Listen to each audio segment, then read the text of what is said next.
All right, so yesterday we talked about our open strings, E, A, D, and G, right? And then we talked about the notes, working our way down the neck from those open notes. Okay, now today, what we're going to talk about is a major scale. Now, I'm not going to spend a ton of time on some of these because the bottom line is we don't need to know them right now because we're learning our first scale. This is always going to be probably the first scale you've ever going to learn is the major scale, okay? So what we're going to talk about is what is a major scale? Why is a major scale important? What are the notes in a major scale? What are modes? Kind of scary, but we'll talk about it. What are the intervals and how do they relate to the major scale? Talk about intervals. Scale shapes and how to play them. There are certain shapes on a fretboard that we will play for different types of scales. And then at the end of this lesson, we're all going to play the C major scale on our bass, okay? So brace yourself. It could get exciting, right? All right, so what is a major scale? Music is a language. The notes are the alphabet of that language. So basically, we can take music as a language, right? It speaks to people now, not necessarily vocally, but, just hearing it. And we have to treat it like a language because there is a way and a method that you do have to go about to create quote unquote words or sentences. If you're a melodic player, if you're not melodic, what you want to do is you want to make sure that you're playing certain notes because those notes affect you're basically conveying an idea, right? You're kind of putting something out there and hopefully people understand it. We don't want to be speaking bad English and we don't want to be speaking bad musically either, right? In Western music, there are 12 different notes, okay? Or letters of the musical alphabet, all right? So 12 different notes mean 12 different major scales. So it's kind of daunting, but you'll see once we get this one under our fingers, we'll just keep working and working and working and working, okay? Groups of notes will form either the words or sentences of music. So once we learn how these things go together, what we can do is we can start speaking, right, our musical ideas and kind of putting them out there. And hopefully people understand what we're trying to say or what the intent of our notes are, okay? And then this last little thing here is just basically showing you that there are certain notes that are going to have two different meanings. A sharp would be B flat. Some of these notes still say the same, but you're going to see if you're in different keys, you're going to have either all sharps or all flats. And once we get past the C major scale, we'll kind of talk about that also, okay? So, all right, so why is a major scale important? So major scales help us to speak correctly, right? What we want to do is, if we're playing music, what we want to do, let's say our key is C, what we want to do is we want to stay tonally inside of that area. Now, the jazz guys, they can play out, they kind of do all these weird notes that aren't necessarily in our scale or in our key, but they know the good choices. You and I are just starting, okay? What I want us to do, especially as bass players, we want to hold down the bottom. We want to be a foundation. If we're playing a C chord, we want to hit C or a fifth or something. We'll talk about that later. We want to hit good note choices because let the keyboard guys do all the filling in. Let the guitar player do certain things, but we want to hold the bottom, our foundation. We want to stay tonally centered. So we want to be able to speak correctly, right? Major scales help us convey musical idea. Once we start getting a little bit better at what we do, what we can do then is to be a little more melodic. We're not just going to go boom, boom, boom, boom, boom, boom, boom, boom, boom, boom. That's really boring. If you listen to the Beatles, Paul McCartney hardly ever did boom, boom, boom, boom. He was doing all these melodical ideas that was kind of swimming underneath all those songs, right, that were always going on. Now, sometimes it's subconsciously, you're not even paying attention, but there's this movement underneath the song that's propelling the song. And it's really cool if you can get to be that super melodic. Do I only have to play the notes of that major scale? Yes and no. It's for us as bass players, it's always good to hit those notes because it helps us stay tonally centered, right? We're staying in key. But you don't have to. You can hit other notes as long as there's, as Victor Wooten says, there's good notes or better notes. And sometimes there's not so good notes, but you're always a half step, and I'll talk about that in a minute, away from a better choice, okay? And this is the main goal of a major scale is basically staying in tonic. And what at some point, once we get really fluid, it's soloing. We can do solo is because now we know what our major scale pattern is going to be. We can play around those different types of scales. Okay.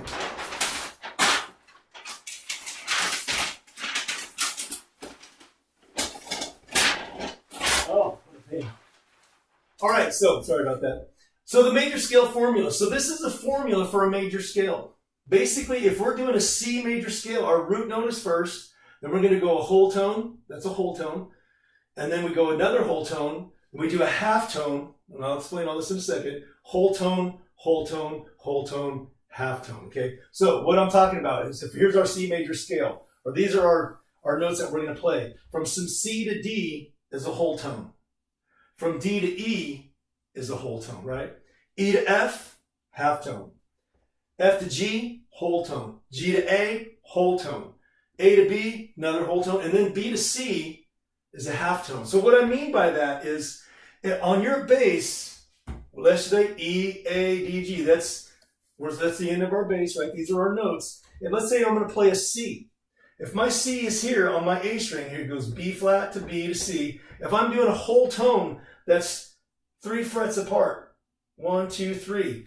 See how that, you're going from C to D. That's a whole tone.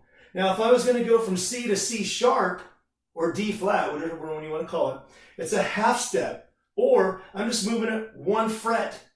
That's a half tone, okay? And like I said, we'll get into that a little bit more in a little bit. I just want to keep kind of plowing along. Now, we were talking about modes. Now, don't get all freaked out. What happens is a lot of people start freaking, oh my God, what's a mode? I barely know a scale. You know, what are modes? Well, basically modes, the people in Greece just gave these names, and I'm not sure if it was their dialect. In Greek, it means manner or method, okay?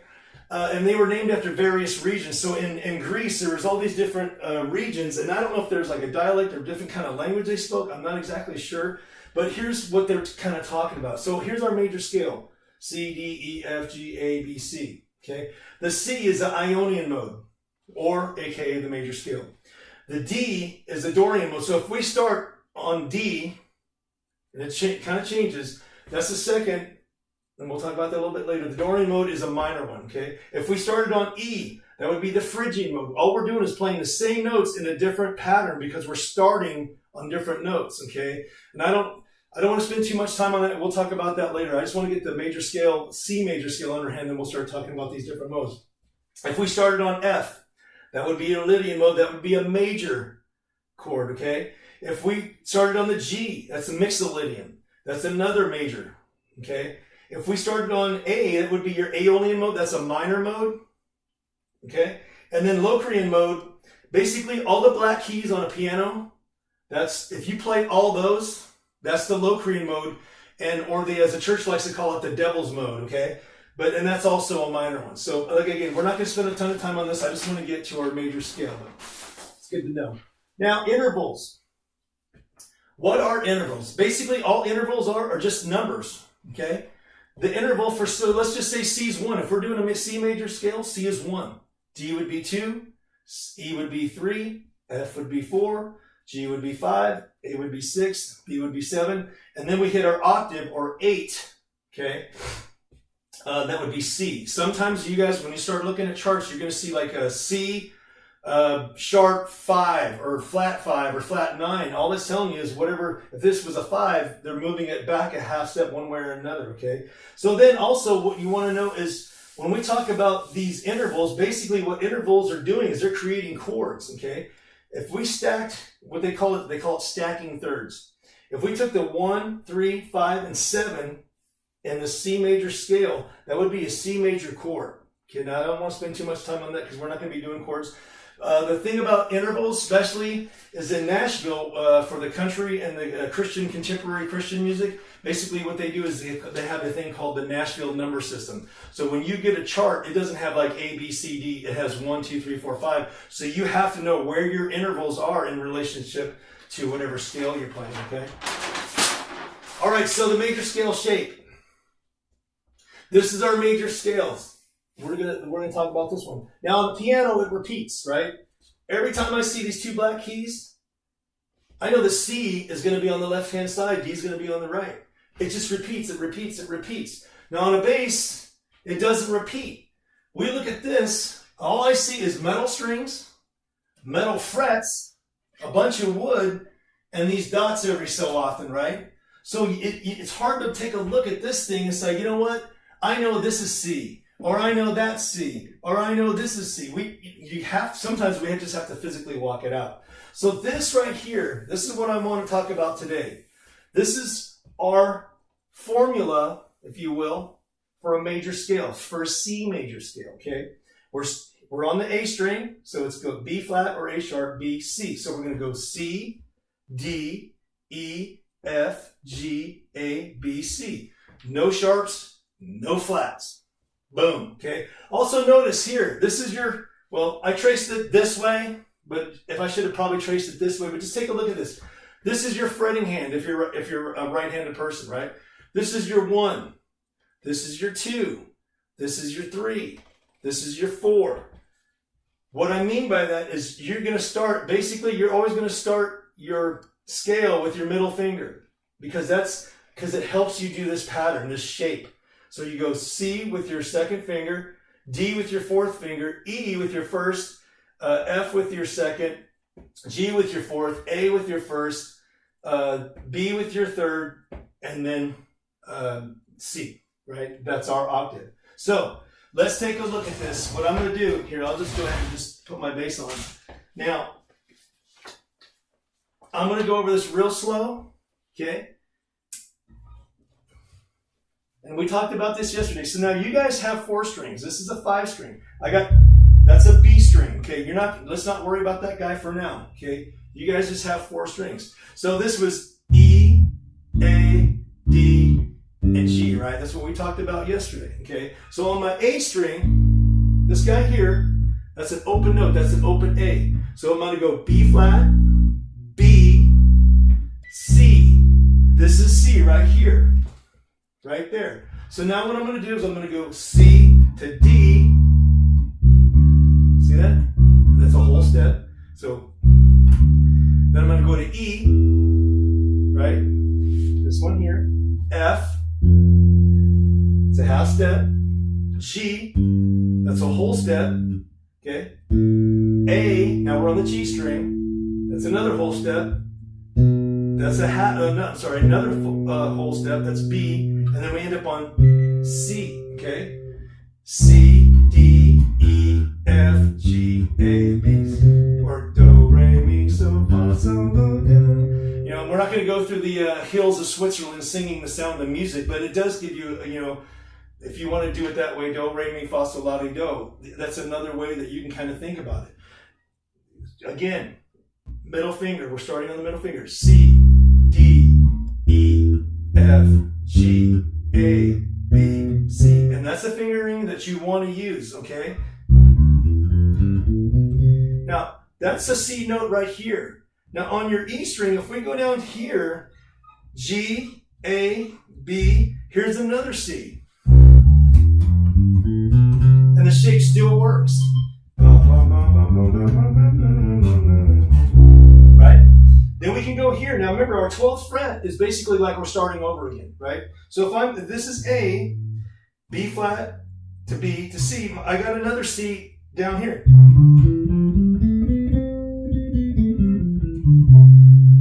Right? So that's another C sharp. C, I'm sorry, my bad. So wherever you want to play this pattern, it's going to work. Whether I do it here, whether I do it here, or whether I do it here. It's still the same notes. It's the same shape. You can still use that whole scale for just, you know, your first one. You remember, it's our Ionian mode or major scale. Because let's just say just one thing. We're going to start on the second. Let's say we're going to start on D. So that'd be the Dorian mode. Now I'm going to play the same notes.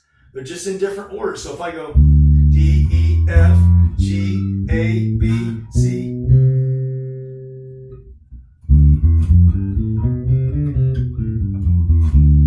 So that's just a little bit different. It sounds a little bit different. because we're starting on a different note, but we're still playing the same notes. D, E, F, G, A, B, C. Right? So again, one more time. And then I'm giving you guys a handout. Everybody gets a handout, and it's going to show you this right here, okay? And then we're all going to practice together one more time. One more time. One more time.